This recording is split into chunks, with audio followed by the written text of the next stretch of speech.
Hello people, welcome back to our channel. మన ఛానల్ని subscribe చేయండి, లైక్ చేయడం మర్చిపోకండి.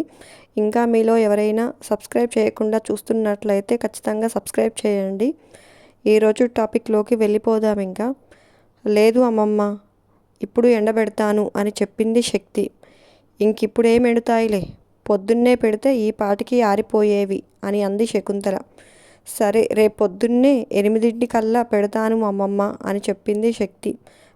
సరే సరే, ఎండుమిరపకాయలు నిన్న ఎండబెట్టినవి తోళ్ళు తీయించి కారం పట్టించు. ఆ పనన్నా ఈరోజు చేస్తావా, లేక అది కూడా రేపటికి వాయిదా వేస్తావా అని అడిగింది శకుంతల. లేదు అమ్మమ్మ, ఈరోజు అయిపోతుంది అని చెప్పింది శక్తి. చూద్దాం, మాటలేనా పని కూడా ఉందో లేదో అని అంటూ ముందు కాళ్ళు చేతులు కడుక్కొని భోజనాలు చేయండి అని చెప్పింది శకుంతల. శివ లోపలికి వెళ్ళి స్నానం చేసి వచ్చే వరకు అందరూ భోజనం చేయకుండా ఎదురు చూశారు. ఓహోహో, సారీ, పొద్దున లేవగానే స్నానం చేయలేదు, అందుకే లేట్ అయ్యింది అని చెప్పాడు శివ. సునంద అందరికీ భోజనాలు వడ్డించి, మమ్మీ మీరంతా భోజనం చేశారా అని అడిగాడు శివ. శివ, మా భోజనాలు అయిపోయాయి, మీరే మిగిలారు అని చెప్పింది సునంద. అత్తయ్య, ఎండుమిరపకాయలు తొడాలు తీసి కారం పట్టించడానికి ఎంత టైం పడుతుంది అని అడిగింది శక్తి. మామూలుగా అయితే 2-3 గంటలు సరిపోతుంది శక్తి, కానీ ఇప్పుడు పెళ్లి భోజనాలలోకి కూడా అత్తయ్య కొన్న కారం కాకుండా ఇంట్లో పట్టించింది వాడమంటున్నారు. అదంతా అవ్వాలి అంటే 5-6 గంటలు పడుతుంది అని చెప్పింది సునంద. ఆ మాట వినగానే శక్తికి ఒక్కసారిగా పొలమారింది. సునంద మంచినీళ్ళ గ్లాస్ శక్తికి ఇచ్చి తల మీద తట్టింది. 1 నిమిషం అయ్యాక, వామ్మో, అంత టైం పడుతుందా అని అడిగింది శక్తి. శక్తి, తొడాలు తీయాలి, ఉప్పు వేయించాలి, దినుసులు వేయించాలా అని చెప్పింది సునంద. అత్తయ్య, ఇంత కష్టపడి చేసే బదులు షాప్లో కొనుక్కోవచ్చు కదా అని అంది శక్తి దిగులుగా మొహం పెట్టి. ఆ మాటలకు సునంద చిన్నగా నవ్వి, లేదులే శక్తి, ఏదైనా మనం ఇంట్లో చేసుకున్న దాని రుచి వేరుగా ఉంటుంది అని చెప్పింది. భయపడకు శక్తి, అందరం తలా ఒక చెయ్యి వేస్తే ఎంతోసేపు పట్టదులే అని ధైర్యం చెప్పింది సునంద. అత్తయ్య మాటలు విన్న తర్వాత కొంచెం ధైర్యం వచ్చింది శక్తికి. భోజనం అవగానే కూర్చుంటే లాభం లేదు అనుకుని ఎండుమిర్చి సంచులను బయట వరండాలోకి తీసుకువచ్చింది శక్తి. తిన్న వెంటనే శక్తికి సహాయం చేయడానికి ఎవరూ రాలేదు. తెల్లవారుజామునే లేయడంతో శివ హాల్లో సోఫాలోనే పడుకొని నిద్రపోయాడు. శివని బాధ పెట్టడం ఎందుకులే అని శక్తి ఒక్కటే కూర్చొని తొడాలు తీయడం మొదలుపెట్టింది. ఇంతలో సునంద కూడా వచ్చి తీయడం మొదలుపెట్టింది. తరువాత గిరిజ, రాధ, ప్రియ ఒక్కొక్కరుగా వచ్చి తీసేసరికి 3 గంటల్లో అన్ని మిరపకాయలతో తొడిమెలు తీసేశారు. కానీ శక్తికి చేతులు మండడం మొదలయ్యింది. అత్తయ్య, చేతులు మండిపోతున్నాయి అని చెప్పింది. శక్తి, ఆ చేతులతో ఎక్కడా ముట్టుకోకు అని చెప్పబోయే లోపే శక్తి ఒళ్ళంతా రుద్దుకొని చివరికి కంట్లో కూడా పెట్టుకుంది. అంతే, కళ్ళు మండిపోయి చిందులు తొక్కడం మొదలుపెట్టింది. శక్తి అరుపులకి అప్పుడే లేచి మొహం కడుక్కొని బయటకు వచ్చిన శివ ఏమైందా అని కంగారుగా బయటకు వచ్చాడు. అరుపులు విని, ఓయ్ ఇలా రా అని వాష్ బేసిన్ దగ్గరకు తీసుకువెళ్ళి చేతులు కళ్ళు అన్నీ కడిగి కొంచెం సేపు కళ్ళు తెరవకే అని కొబ్బరి నూనె తెచ్చి చేతులకు రాశాడు. దేవుడా, ఈ పిల్ల ఎండుమిరపకాయల తొడాలు తీస్తేనే ఇంటి కప్పు లేచిపోయేలా అరుస్తుంది. మాలాగా ఎండుమిరపకాయలు తెచ్చి దంచి కారం కొడితే 10 రోజుల వరకు ఈ సంగీతం ఆపదేమో. శివశివ అని అనుకుంటూ, ఒసేయ్ కళ, ఎక్కడ చచ్చావే, ఈ అరుపులతో నేను ఉండలేను కానీ ఆ వేప చెట్టు కింద నవారు మంచం వెయ్ అని అంది శకుంతల. శక్తి కళ్ళు మూసుకొని అమ్మమ్మ అమ్మమ్మ అని ఏడ్చింది. ఛీ ఛీ, నోరు ముయ్యవే, ఎవరైనా వింటే నవ్విపోతారు అని అంది శకుంతల. అంతే, శక్తి నోరు మూసుకొని కూర్చుంది. ఇంతలో శివ సాంగ్స్ వింటూ ఛానల్ చేంజ్ చేయబోయాడు. శక్తి పెద్ద పెద్దగా అరవడం మొదలుపెట్టింది. శివ శివ ప్లీజ్ ప్లీజ్ ఆ సాంగే పెట్టవా అని అడిగింది. అది ఓల్డ్ సాంగే అన్నాడు శివ. అయినా బాగుంటుంది శివ, కావాలంటే ఒకసారి చూడు అని అంది శక్తి. శక్తి అంత ప్రేమగా బ్రతిమిలాడేసరికి శివ మళ్ళీ ఆ ఛానలే పెట్టాడు. అప్పటికే పాట రెండో చరణానికి వెళ్ళిపోయింది. పాట వింటున్నంతసేపు శివకి ఆ స్క్రీన్ మీద హీరో హీరోయిన్లకి బదులు తను శక్తినే కనిపించారు. పాట అయిపోగానే బాగుంది కదూ శివ అని అడిగింది. శక్తి శివ వైపు చూసి చాలా బాగుంది అని చెప్పాడు. నేను చెప్పినానా అని అంది. సునంద చల్లటి నీళ్లు తెచ్చి శక్తి కళ్ళు తుడిచి ఇప్పుడు మెల్లిగా తెరువు అని అంటూ ఉండగానే బయట నుంచి రామకృష్ణ, మురళి ఇంట్లోకి వచ్చి ఏమైంది అని అడిగారు. ఏం చెప్పమంటారు, మీ కోడలు మిరపకాయలు తొడాలు తీసి ఆ చేతులతో ఎత్తుకెళ్ళి కంట్లో, ముక్కులో, అన్ని చోట్లలో పెట్టుకుంది అని చెప్పింది గిరిజ. అయ్యో అని పెద్దగా నవ్వారు ఇద్దరు.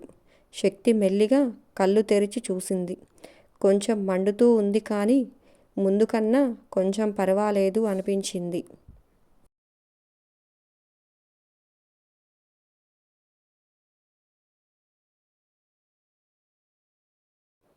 కళ్ళన్నీ ఎర్రగా అయిపోయాయి. అత్తయ్య, కారం పని కూడా తుస్సుమందిగా. ఈరోజు అమ్మమ్మ నా పెళ్లి చేస్తుంది అని అంది శక్తి.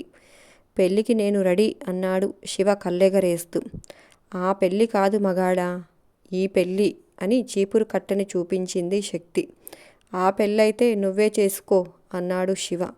దాంతో శక్తికి కోపం వచ్చి, హా, నేను నీలో సగం కదా, నాకు తగిలిన వాటిలో నీకు సగం వాటా ఇస్తానులే, టెన్షన్ పడకు అని అంది. వద్దే, ఈ మధ్య అవి ఇవి తిని లావైపోతున్నాను. నీ మొగుడు అందంగా లేకపోతే నీకు మాట వచ్చేదు, అందుకే నాకు ఏ వాటా వద్దు అన్నాడు శివ. సరదాగా సాయంత్రం అయ్యేలోపు ఇంటి దగ్గర పనిచేసే పాలేరు 2 పెద్ద పెద్ద క్యాన్లు తీసుకొని వచ్చి అమ్మాయిగారు ఇదిగోండి కారం క్యాన్లు అని శక్తిని పిలిచి ఇచ్చాడు. కారం పట్టేశారా అని ఆత్రంగా క్యాన్ల మీద మూతలు తీయబోయింది శక్తి. అంతలో శివ మూత రాకుండా నొక్కిపట్టి, నీకో దండమే, ఇప్పటిదాకా నువ్వు వేసిన కేకలకి చెవిలో నుంచి రక్తం రావడమే బాకీ ఉంది. ఇప్పుడు ఈ మూతలు తీసి మళ్ళీ ఏ కంట్లోనో ముక్కులోనో పెట్టుకున్నావనుకో, ఇందాక అంచుల వరకు వచ్చి ఆగిపోయిన రక్తం ఇప్పుడు బయటకు తన్నుకుంటూ అదే వచ్చేస్తుంది అన్నాడు. శివ అంటూ గారాలు పోయింది శక్తి. ఆ మాటలు విన్న పాలేరు కూడా నవ్వలేక సతమతమై, మరీ ఇంత సుకుమారమేంటి అమ్మాయిగారు అని అడిగారు. అందరూ నవ్వుతుంటే శక్తి నాలుక బయటపెట్టి మరీ అంత గట్టిగా కేకలు వేశానా అని అడిగింది. చాలా చిన్నగా, చుట్టుపక్కల 4 ఊర్లు కన్నా ఎక్కువ వినిపించి ఉండదులే అన్నాడు శివ. శక్తి శివని ఎక్కిరిస్తూ క్యాన్లు తీసుకువెళ్ళి స్టోర్ రూమ్లో పెట్టి కిచెన్లోకి వెళ్ళి సునందని పట్టుకుని, థ్యాంక్ యూ అత్తయ్య, యువర్ సో స్వీట్ అని 2 బుగ్గలు లాగింది. అయ్యో రామా, ఈ పిల్లకు ఏది వచ్చినా తట్టుకోలేము. ఇందాకటి దాకా కేకలు, ఇప్పుడు ఈ అల్లరి అని అంటూ, ఈ థ్యాంక్స్లు అన్నీ నాకు కాదు, గిరిజ అత్తయ్యకు చెప్పు, తనే చేసింది కారం పని అంతా అని చెప్పింది సునంద. అవునా అంటూ బయటకు పరిగెత్తుకుంటూ వెళ్ళి గిరిజ 2 చేతులు పట్టుకొని గిరాగిరా తిప్పేసి థ్యాంక్స్ చెప్పింది శక్తి.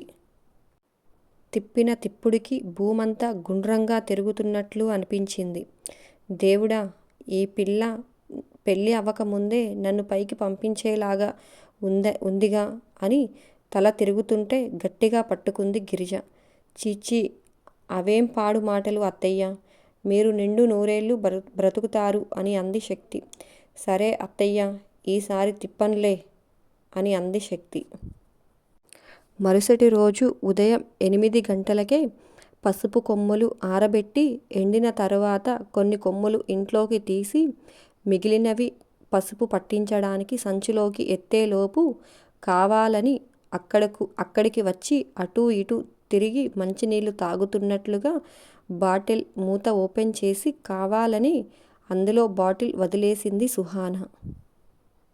అప్పుడే పసుపు కొమ్ములు ఎత్తడానికి సంచి తీసుకువచ్చిన శక్తి ఆరిన పసుపు కొమ్ముల్లో కావాలని నీళ్లు పోసిన సుహానిని చూసి, నీకు ఏమైనా మెంటలా, లేక ఏమైనా నరాల బలహీనత ఏమన్నా ఉందా?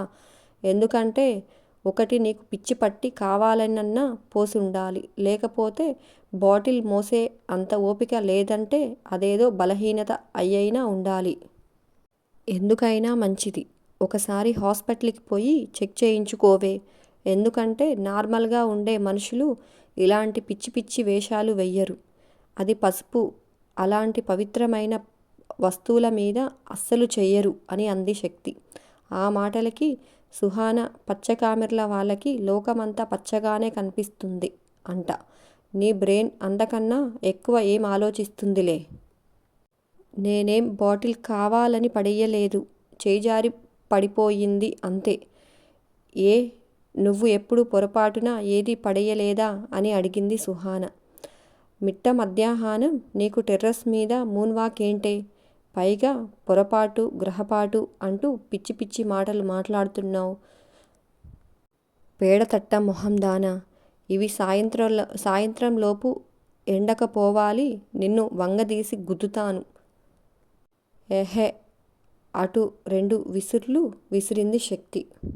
శక్తి అరవగానే తను వచ్చిన పని అయిపోయినట్లుగా కిందికి వెళ్ళిపోయింది సుహానా.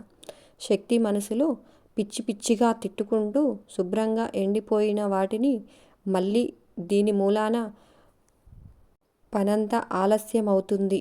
ఎర్రగడ్డలో ఉండాల్సిన వాళ్ళంతా ఇలా వచ్చేశారు ఏంటో నా ప్రాణానికి అని తిట్టుకుంటుంది. పసుపు కొమ్ములు మిల్లుకు పంపించావా అని అడిగింది శకుంతల. ఇంకా పంపించలేదు అమ్మమ్మ, ఇంకో గంట ఎండకి ఎండాక పంపిస్తాను అని చెప్పింది శక్తి. సాయంత్రం అందరూ టీ తాగిన తర్వాత, అత్తయ్యగారు రేపు మేము మా ఇంటికి వెళ్తాము.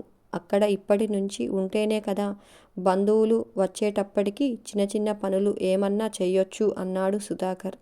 ఆ మాట వినగానే రేవతి నెత్తిమీద పిడుగు పడినట్లు అయ్యింది. ఇక్కడ వదిన వాళ్ళు కాల్ కింద పెట్టనివ్వకుండా అన్నీ కూర్చున్న దగ్గరకే తీసుకువచ్చి ఇస్తున్నారు. ఇప్పుడు ఆ ఇంటికి వెళ్తే పని అంతా తన మీదే పడుతుంది. అమ్మో, ఆ చాకిరీ చేయడం నా వల్ల కాదు. అయినా ఈ మనిషికి ఇదేం రోగం? కమ్మగా 4 రకాలు వండి పెడుతుంటే తిని కూర్చోకుండా మా ఇంటికి వెళ్తాను అంటాడు అని మనసులో సుధాకర్ని తిట్టుకుంటుంది. మీ ఇష్టం అల్లుడుగారు. మీ అమ్మగారు వాళ్ళు కూడా మా ఇంట్లో ఉండడానికి మొహమాట పడతారు. అదే మీ సొంతింటికి అయితే సంతోషంగా వస్తారు. పెద్దవాళ్ళు ఏ పండగైనా పేరంటమైనా మీరందరూ మీ ఇంట్లో ఉంటేనే వదినగారు కూడా వచ్చి మీతో ఉంటారు అని చెప్పింది శకుంతల. వామ్మో, ఇప్పుడు ఆ మందంతా 10 రోజుల ముందే ఇప్పుడు ఆ మందంతా 10 రోజుల ముందు వచ్చి పడితే వాళ్ళకి వండి వార్చడం నా వల్ల కాదు అని అనుకుంటుంది రేవతి మనసులో. మంచి మాట చెప్పారు అత్తయ్య, మేము రేపే మా ఇంటికి వెళ్తాము అన్నాడు సుధాకర్. పెద్నాన్నగారితో అమ్మమ్మ చెప్పిన మాటలు విన్న శక్తికి అత్తయ్య అమ్మమ్మ గురించి అంత మంచిగా ఎందుకు చెప్తుందో అప్పుడు అర్థమయ్యింది. అంతే. ఈ వీడియో నచ్చిందా? నచ్చితే మన ఛానల్ని సబ్స్క్రైబ్ చేయండి, లైక్ చేయండి, కామెంట్ చేయడం మర్చిపోకండి. మరొక టాపిక్తో మీ ముందుకు వస్తాను. Bye bye.